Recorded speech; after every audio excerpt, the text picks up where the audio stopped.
A wonderful woman full of life and spark and spunk. Spent a couple hours with her on the way back from Detroit, and we had a great time. So if you can all help me welcome Katie.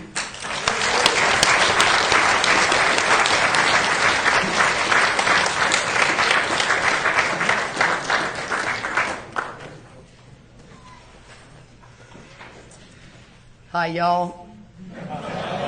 I'm Katie. I'm a grateful, recovered alcoholic. I've had the gift of sobriety since October the 28th of 1984. For that, I'm very grateful. That is 5 months more than my husband. And, one of the important things about that is that, sometimes when he's not getting it, I always tell him it'll make more sense in about 5 months. So.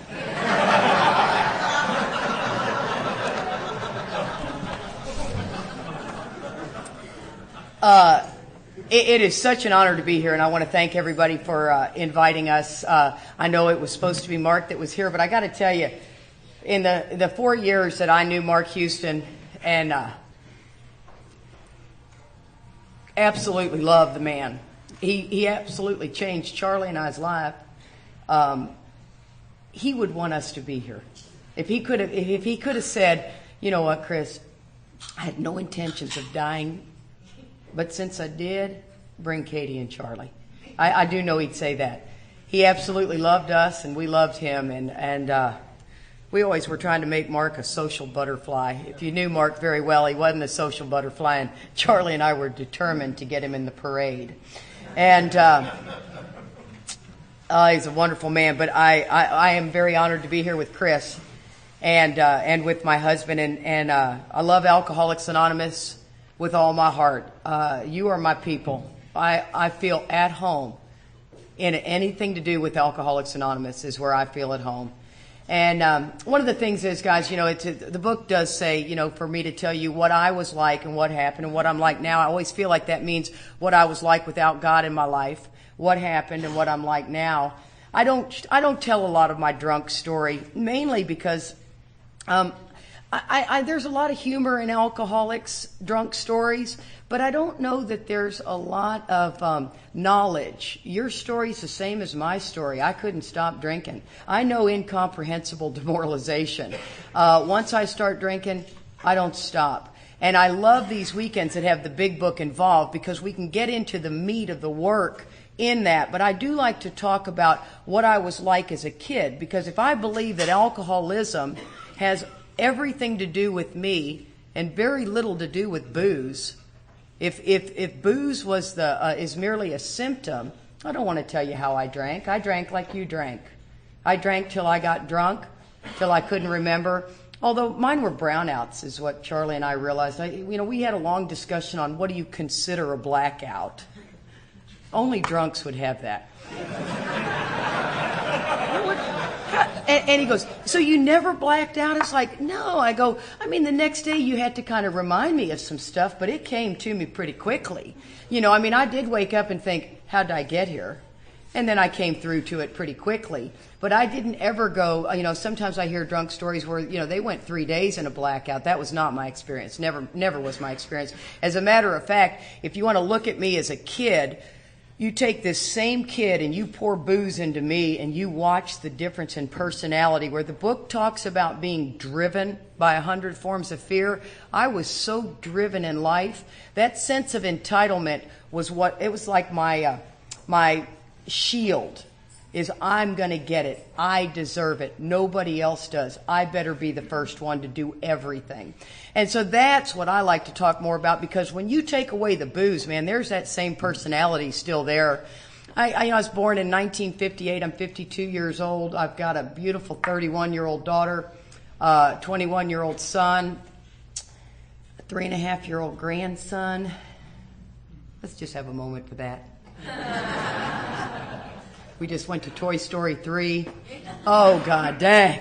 Yeah, see, I don't take sobriety for granted at all. I walk in there thinking, this would never have happened.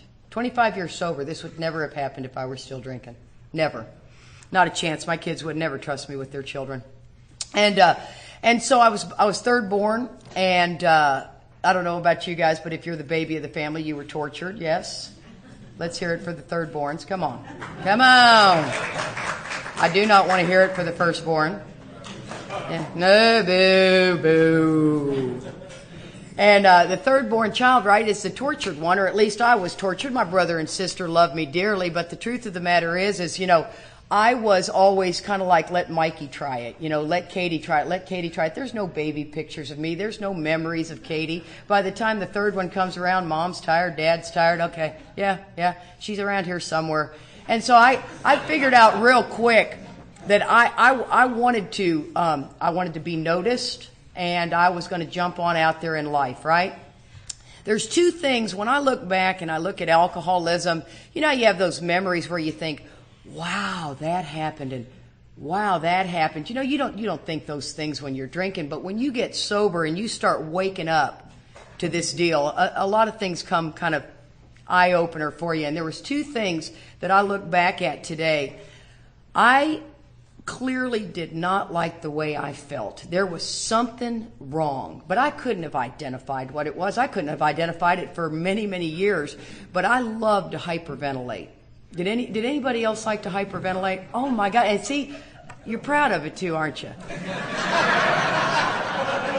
Get me that close to death and I dig it. And what we used to do as kids, long before booze, long before dope, you wrap that towel up tight, you strangle somebody, and you go straight out, right? And when you come to, I don't know about you, but I couldn't wait to do it again.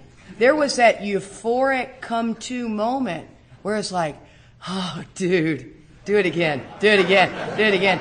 And then there were the kids that came out of that and went, don't you ever touch me again, And that could have been a good test for alcoholism. I really think that right there, that group's alcoholic, that ain't. And I loved hyperventilating, and I loved Vicks Formula 44. And I was a sick kid, and I drank that stuff like crazy, that black stuff. And I would never have thought anything of it. It was just the way it was until I got sober and woke up way into sobriety and started thinking, wow, I wanted to change the way I felt long before I found the booze. I just never felt like I fit in. So I had to overachieve in everything.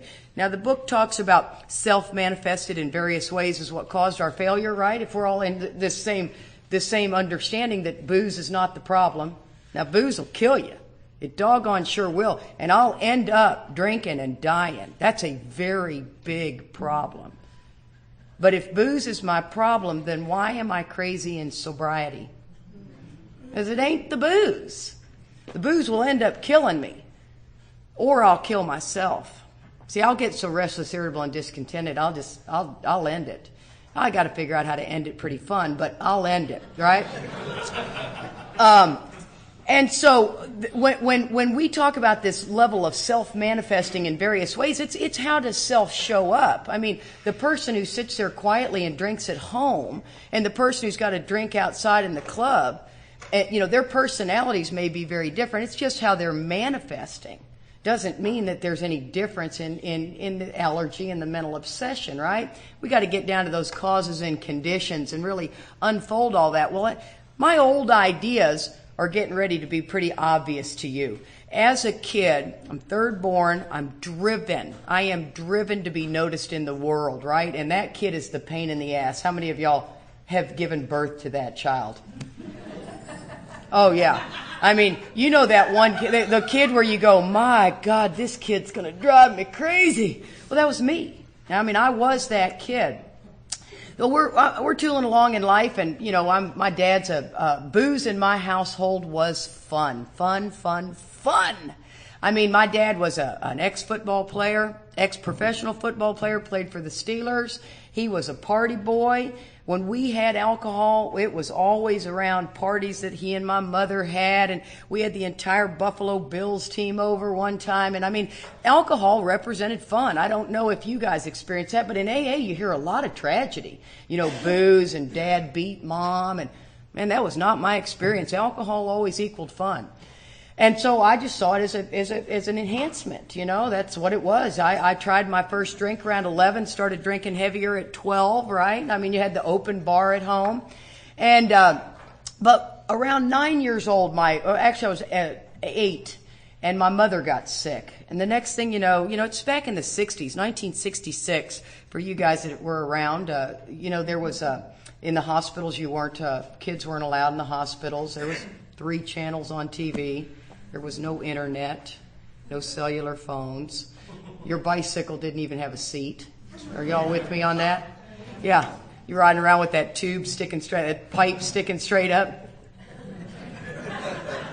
And, swimming in the dark brown bio water. I mean, am I talking to the right group of people?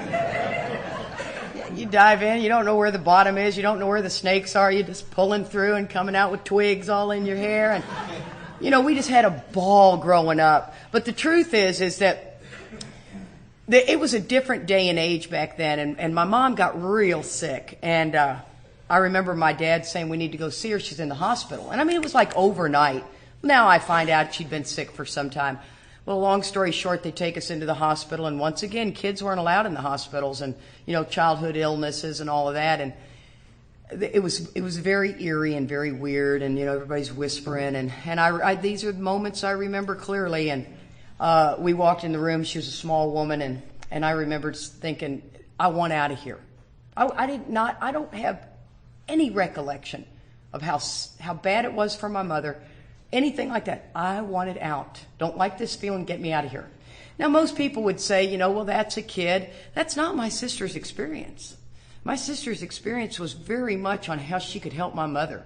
What's wrong? What can we do for Mom? I wanted out. See, that's the root of my problem. All I ever think about is how this affects me. And man, I'm telling you what, that stuff comes just behind me like a wave all the time, especially when I look back at it in life. That level of self-centeredness, when the book says self will run riot, there's a comma, though he usually doesn't think so. I've never been in a riot. I've seen them on TV. I've watched a fist fight from the sidelines, right? You feel pretty protected. Nobody's going to be throwing a punch at you. 2 people going, but a riot, man, you don't know where the bullets are coming from. You don't know where the glass is coming from. And it tells me that that's my life, and I usually don't think so. See, I'm so self-consumed, and the more and more I'm awakened to my level of self-centeredness, the freer I get. It's just a matter of what I am, right? One time my buddy Bob D said something that I thought was so cool. He said, when life is good for the alcoholic, if they're not working an AA program, they'll drift just like the person where life isn't good, right? Doesn't matter if it's good or bad. I'm going to get restless, irritable, and discontent no matter what if I'm not working those 12 steps. And he said, if you were diabetic and you were going into a diabetic coma and you got rushed to the hospital, they wouldn't go, I don't understand what's happening to him, man. He's got a nice car and a beautiful home. Does that make sense? It's unbelievable. And that's how I am. So the next day, my dad comes up to my sister and I's bedroom, and my brother. That was back when the kids slept in one room. They all got to have their own room now, don't they? Their own room, their own car, their own bike. Don't even get me started on that. And my mother had passed away, and I was 9, my sister was 10, my brother was 12. We went through a series of housekeepers. My father was a traveling salesman for Union Carbide after he played ball. And we went through a series of live-in housekeepers and mothers. In 6 weeks, he had a woman moved in. And that's pretty quick, right? And now, once again, when you look back, you start going, whoa. So my dad had a woman moved in. She lasted for the weekend, and she was gone. She had 2 kids with her, I do recall that, and I recall hating the youngest one for taking my role. You know what I mean? I considered pushing her in a pool that had no water. Am I in the right room of people here? Okay. Yeah, that is not normal, okay? Within about 3 months, there was another woman that came in, and she lasted I think she lasted somewhere from 3 weeks to 3 months. It's all a little blurry to me. Another couple of live-in housekeepers, and then he married another one. So my dad married 3 women in 18 months, and we had 6 live-in housekeepers. Now, you know what that did? Is that gave me a tremendous amount of old ideas. Yeah, the book says old ideas we have to let go absolutely. That's what they are. See, when I grow up, I got all this stuff I looked at life, and all these opinions I took, judgments I took, beliefs I made, call them whatever you want to. The book calls them old ideas and prejudice. And so I went through life with these old ideas, and they're driving me. I mean, they drove me crazy. I was a huge cheater in school. I learned early on that I didn't get whatever the teacher was saying. Did any of you guys miss formal education? Anybody? I mean, I missed it. I'd be listening and going, I'm not getting it. And then one time I noticed in school, everybody's taking notes and I'm not. And then I'm taking notes and nobody else is. It was like, oh my God, do I just pick up on the shit that doesn't matter? I mean, what is wrong with me? You know? And I mean, so I learned early on in life that I was going to have to cheat. And I mean to tell you, I became an incredible cheater. Oh, God dang. And I'm not talking mildly looking over to somebody's paper. I'm talking in the 5th grade, leaving the building, unlocked the window so I could crawl in, knowing where the janitor started cleaning so that I could, you know, change the grades. And remember, back then, all you needed was a number 2 pencil. You did not need anybody's computer passcode. Number 2 pencil. I'm in. Bingo. I even got so creative because back then, you know, we were doing a tremendous amount of outside issues. They were easier to get than booze, at least for me. Outside issues, there was so much dope in Houston, Texas, that you could just get dope everywhere. I mean, and I did love that you said we could talk about dope. I did so much LSD, and they said your brain cells would not rejuvenate. Yes, they will. I'm just telling you, they do. And I loved LSD. But so, you know, we could get all the dope we wanted, but when you're a kid, you can't really get the booze too easily, right? And so the way we got booze was we'd sit in front of that 7-Eleven and we'd wait for that creepy guy to pull up. I always loved to look at the girls. They always go, oh. And you wait for the creepy guy, right? And the creepy guy pulls up and you ask him if he can buy booze and he's like, oh yeah. You know, and you're like 14, which really makes this guy a pervert. And I know that creepy guy's in here, aren't you? Go ahead. Uh-huh. Let's have a moment for the creepy guy. And but so, you know, you're 14, you don't have a car, so you got to lose creepy guy pretty quickly. And so, you know, you're bobbing and weaving because he wants to hang with you. You know, he's got the booze and he sees the young girls, you know, so we're bobbing and weaving through the woods and we usually lose him pretty quick. But, so, you know, I'm a cheater in school. I mean, I'm telling you guys, I'm talking cheating. I'm talking breaking into briefcases, getting essay papers, you know. And here's the deal. When the book talks about driven by 100 forms of fear, right before it says selfish and self-centered, that we think is the root of our trouble, right? And what that means is self-consumed. If you can't wrap your brain around those 2 words and you say, well, I'm not selfish. I mean, I'll share my booze with you. I'll share my dope with you. I mean, I'm not self-centered. I don't just talk about me. I'm not stingy and conceited. I'm self-consumed. All I ever think about is Katie. And so when you're this self-consumed, you're driven by 100 forms of fear. The book could have said 1,000 forms of fear. Fear is not the root of my problem. It's what drives me. And see, for me, dropping out of school was absolutely not going to happen because that would label me a loser. And I am not a loser. I am okay. And I'll show you. So I'm not kidding you guys. I got no education. Now I can read. I don't comprehend well. I can read. I own my own business. I'm incredibly successful in life. But I'm telling you, I was sitting at a pretty fancy dinner party one time and somebody said, I hope I get this right, honey. I screw this stuff up so bad. What is San Juan, the capital of Puerto Rico? Somebody said, what is the capital of Puerto Rico? And I swear I'm like, and they look right at me and I'm thinking, I don't even know where Puerto Rico is, man. You know, and I go, I said, you know, it's on the tip of my tongue. Just give me a minute. Because that's how, yeah, nobody needs to know I've got no education, because for some reason the world likes to judge the people with no education. I've got no formal education. Now, I don't know about you guys, but y'all that don't have much education, when you came into AA and they handed you a book, was that a bad idea? Oh my God, I went, you got a book? You got it like on CD or anything like that? Any tape, man? God dang, and then I'm reading Bill's story, and it sounded like I was talking to my great-great-grandfather. Oh my God. And I don't know about you, but the first time I read The Jaywalker, I went, what? And I just thought, I'm not getting it. I am not getting it.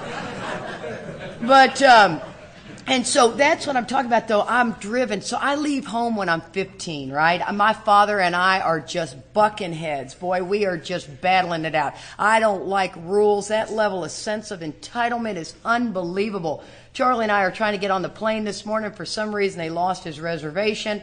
And he normally is the one who does all the standing at the counter thing. I have learned in life to step back. And after losing my husband, long story there, and this woman was not answering him. Then he'd ask her a question.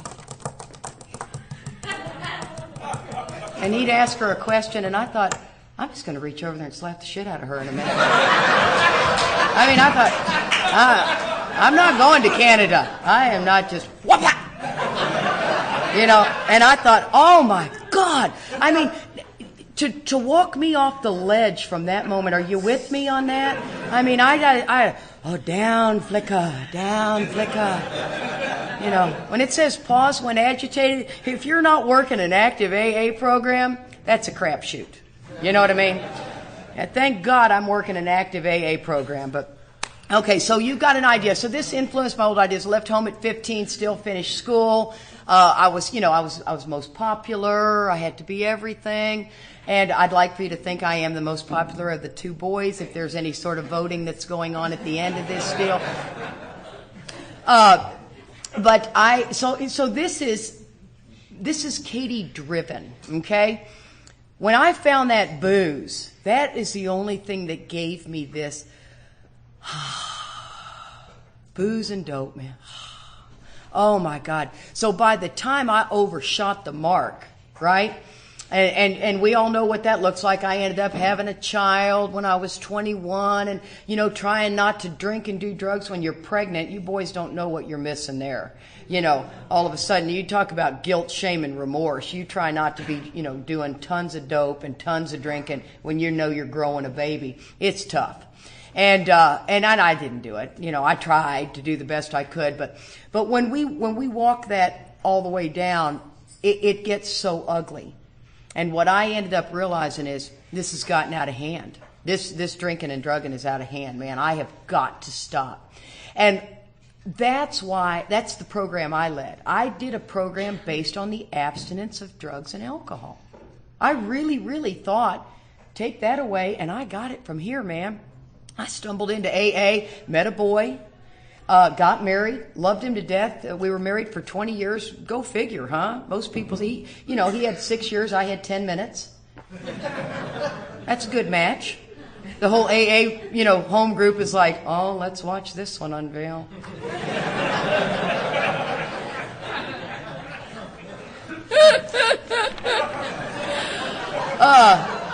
It was a ride, people, it was a ride. But, I'm a year sober, and Joe and I are just inseparable, right? And I love him to death. He knows the big book, and he reads me the big book. I mean, how romantic is that? Because I don't read very well. I mean, I read okay, I don't comprehend.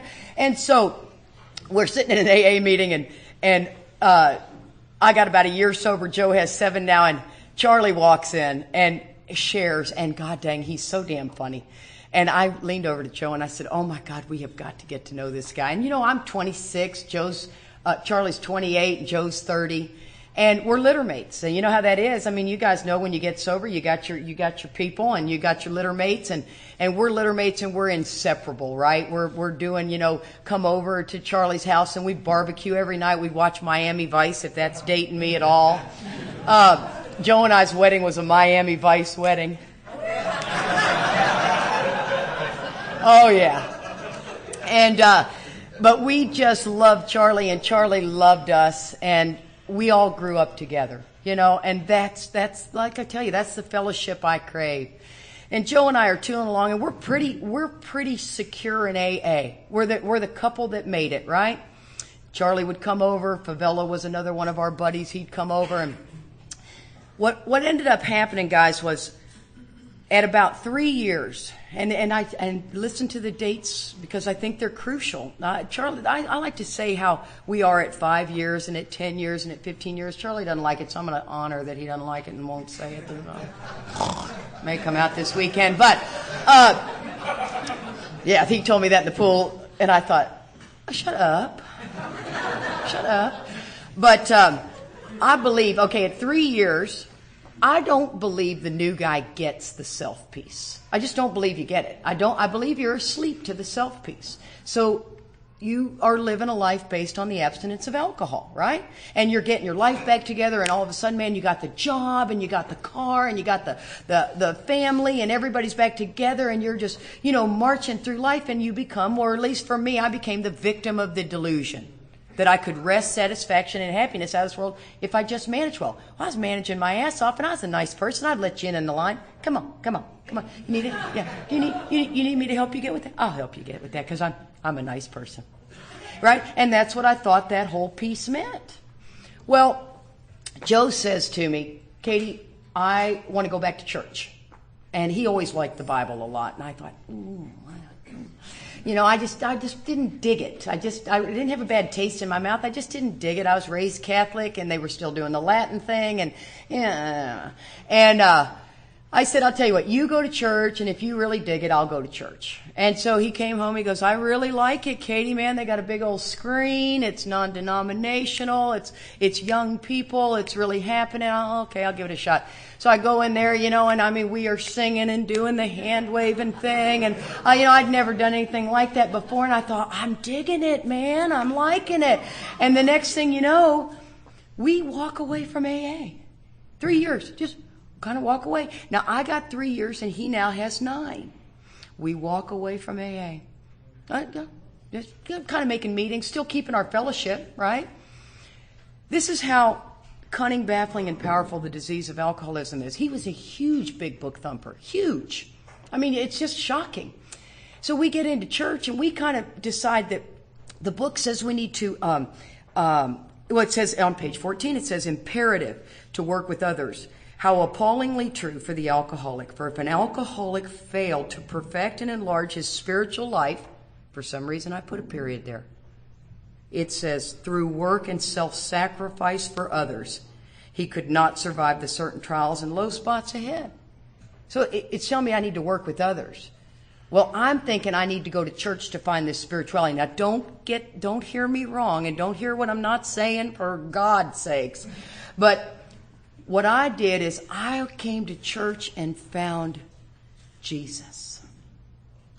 I don't know if you've ever found that, but I found Jesus. Are you with me? Now, if you're from Texas, you'd know what I mean.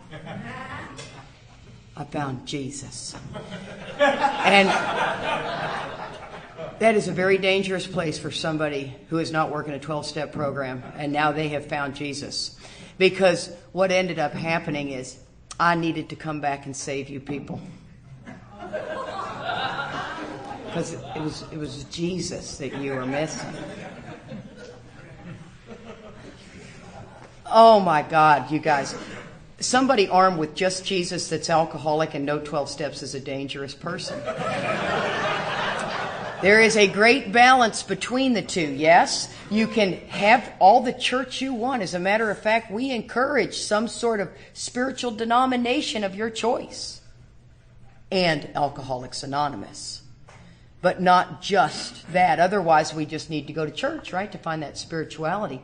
Well, I got so crazy behind Jesus that, there's a picture of Joe and I. We look Amish. Because, you know, we are chameleons, you know. We'll just go in and fit in and do whatever we need to do, you know. And so, and Charlie was one of the few friends that stuck with us. You know, he was like, I guess I just don't fit into your whole Jesus thing. No, you don't. You're a sinner. Oh, it was terrible, terrible. And so we go 3 years, no AA, only church, and it was ugly. And so I'm sitting at an intersection, and in Texas, they passed a law that you could take a right on red.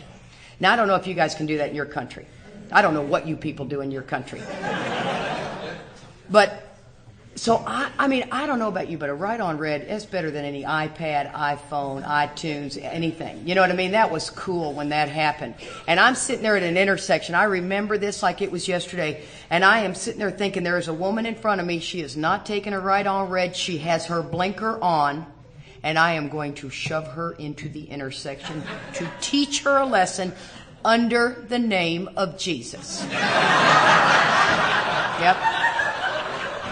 And I mean, I wanted to slap that woman this morning. I'm not kidding you when I say I'm pushing her in the intersection. I am insane with no AA program. Insane.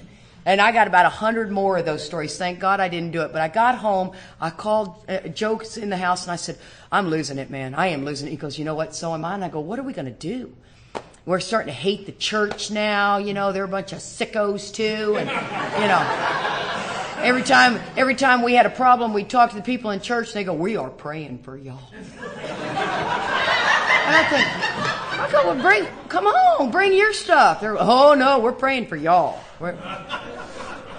So we ended up, Joe goes, let's go back to AA. And I said, let's do it, man. So we go to the noon meeting, and we sit in there, and I swear, this is what I thought. We are home. I can't tell you that feeling. And I'm telling you, that's all God. God was everywhere. But the only problem was, when you walk back into Alcoholics Anonymous and you get that relief, it is not freedom in an AA meeting. It's relief, right? It's magic. There's plenty of magic that's happening. But you only get the freedom from the 12 steps, working them. It's an action program, not sitting in meetings. Now, I didn't know any of this was going on. Heck, I didn't know I hitched my wagon to middle of the road AA.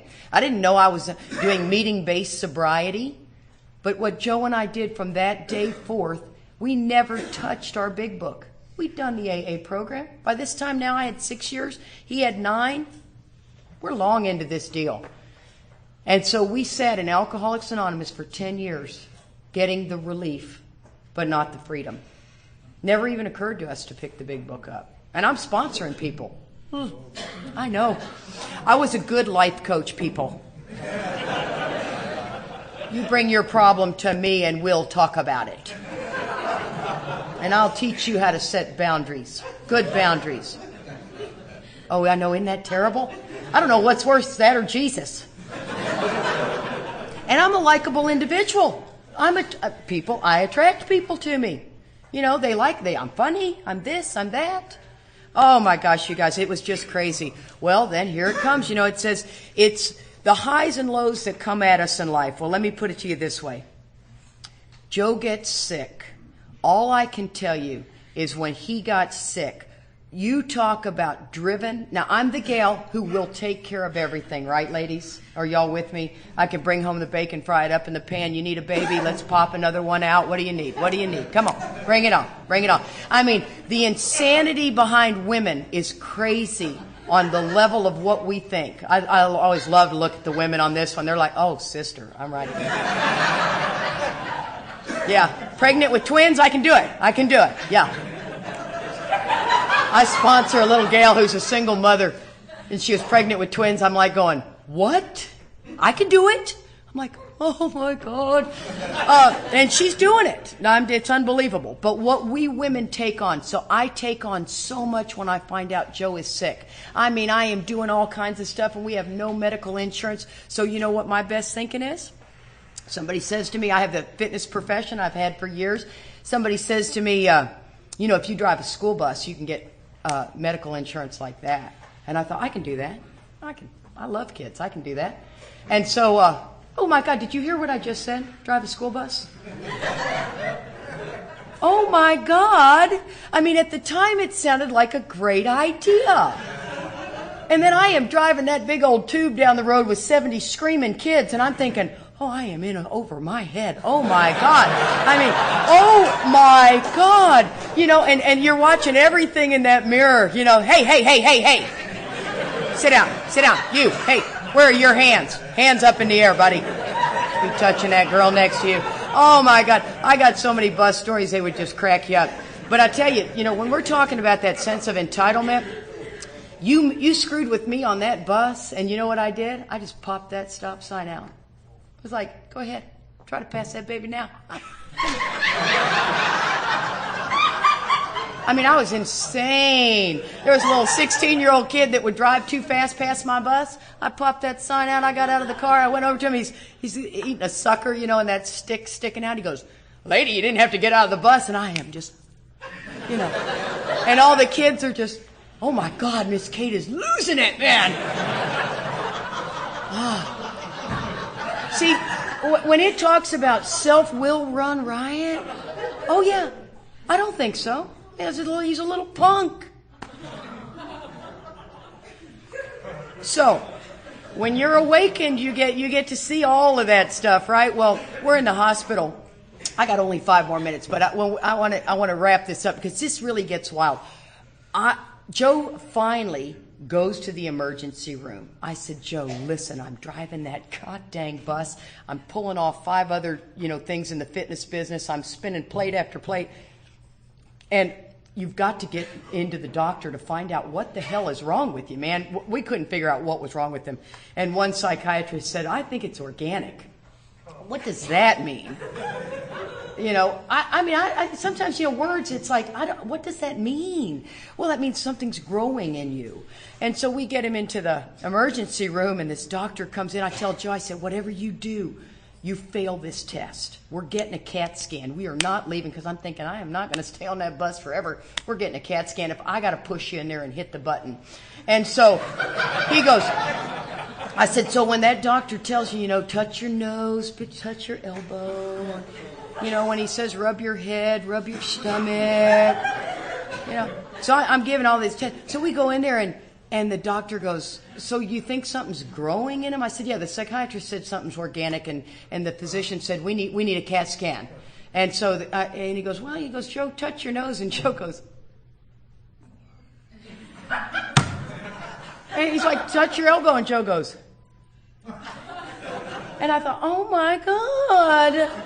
Well, long story short, the guy ran several other question tests, and he started failing them terribly. And so he takes him in there, and he does a CAT scan, and he comes out, and he goes, my God. He says he's got a huge mass in his brain. And he said it's about the size of a grapefruit, and it's gigantic. And if this program is what it says it is, and the root of my problem is selfish and self-centered, you know what my very first thought was? I'm going to drive that damn bus forever. That was my first thought. That's how awakened I am to the level of self-centered I am. And I didn't say it, but it was like, oh God dang, I'm gonna drive that bus forever. I love my husband. Didn't mean I didn't love him. But that is the root of my problems, guys. I drove that bus for 3 more years. My husband was a very, very sick man. I take untreated alcoholism very seriously. I think we're sitting in the rooms of AA dying of it. I mean, if you don't know where your big book is, if you haven't read your big book, if you're not sponsoring, if you're not doing an active 10th step, if you haven't done a 4-step in a long, long time, you're probably suffering some part. And I told God I did not want to be the one to share this message, by the way. Because, see, my popularity is going to drop quickly right here. And all of a sudden, I was the fun, cute one, and now she's kind of bugging me. But the truth of the matter is my husband, who was not going to die of this brain tumor. At first, they thought he was going to die. Then they go in there. He has massive brain damage. He's never going to work again. He's got about the mind of about a 16-year-old. But I love him. You know, and we're going to make it. We're going to make it. That's the kind of gal I am. And he ends up dying of a heroin overdose. Yep. And you know what? It wasn't a brain tumor. I wanted to believe that forever. We were in untreated alcoholism. He had absolutely no mental defense. He couldn't handle it. And I almost gave it up. 17 years sober, the obsession came back for me. I'm telling you what, and you know what? Pride can keep you sober for a while. How many people in this room know what I'm talking about? You bet your ass. Charlie said to me one time, I said, Charlie, I want to drink. And you know what he said? He said, don't drink without me. And I thought, oh, that's so stupid. But I tell you, I thought, okay, I won't. Oh, man, you can white knuckle it for so long. And Mark Houston fell into our world and Chris Raymer. And I'm telling you what, I didn't like either one of them when I first met them. I didn't like them at all. I had 17 years. You can't tell me anything. You know what I'm saying? And I thought, I don't know who this guy is. I kept turning them off and turning them off and turning them off on the CD. And Charlie goes, oh, for God's sakes, can we listen to the man? And I'm not kidding you. I went back to my meeting. I was going to 5 meetings a week. That curtain was pulled back. There was not one bit of AA talked in that meeting. You know why? Because I had to be at a meeting where there was no AA talked at. When you don't work a program, you darn sure don't want to go to a big book study. No, thank you. I want to just talk about whatever I want to talk about. You know, when the book says we're always in collision with something or somebody, that was my meeting. You could say it never grew. There was only 15 of us. It stayed 15. You came in. We were so toxic, right? We were always in collision with something or somebody. And I mean, that's what we did. And then all of a sudden we stumble into Mark Houston's big book study. And I kid you not, I remember Charlie going, good God, what book is he reading out of? I go, I don't know. I've never heard it. I have never heard it. I am shocked. And I don't like him either. And they send us back to our room, right? And Charlie's doing the evening review because he's such a suck up, right? You know, and he goes, aren't you going to do the evening review? And I went, absolutely not. That is ridiculous. You know, and I come back in there, and I remember I took Mark off, and I'll never forget this. If you knew Mark well, you knew this laugh. He goes, ho, ho, ho, ho, ho. And I told him something that was very serious, and he did that laugh, and I thought, oh, I really don't like you now. I mean to tell you, I am so grateful for those two men. They literally pulled me, and I'm not an easy one. I am a very tough bird.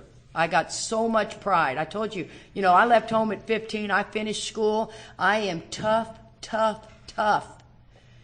And those two boys pulled me out. God sent them to me knowing that that's how hard-headed I am.